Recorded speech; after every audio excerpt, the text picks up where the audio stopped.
Magandang umaga o magandang gabi, hapon sa inyong lahat. Tayo po ay magluluto ngayon ng paa ng manok. Ayan. Alam mo, napaka-special ng paa ng manok na to. Alam nyo kung bakit? In-order ko ito, puro kaliwa lang. Kaya ayan, lulutuin natin ito, adobo. Ang tawag nito sa amin, Adidas. Sige, lutuin natin ha. Yan, ito ang mga paa ng manok. Alisin natin yung mga kuko nila. Yan, tulad ng sabi ko, lahat kaliwa ito. Oh, inalis natin ang kuko. Tapos ikat natin sa gitna. Yan, ganyan. Pa-cross. Yan.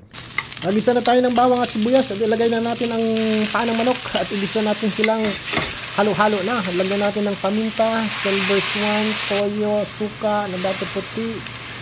Yan. Halo kayo natin kunti, lagyan ng kunting asukal at takpan. Lagyan ng tubig para lumambot. Luto na. Ayan po ang paa ng manok na puro kaliwa. Ganda na yung texture niya. Oh. Ready na to. Sabaw-sabaw kunti. Tikman natin kung masarap man. Ayan, kamay lang tayo. Titikman natin kung masarap.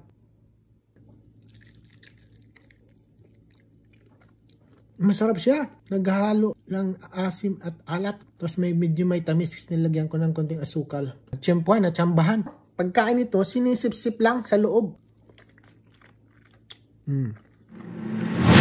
Yeah. Okay, sa susunod naman po tayo magkita-kita. Salamat sa panood ng aming vlog. Okay, bye-bye.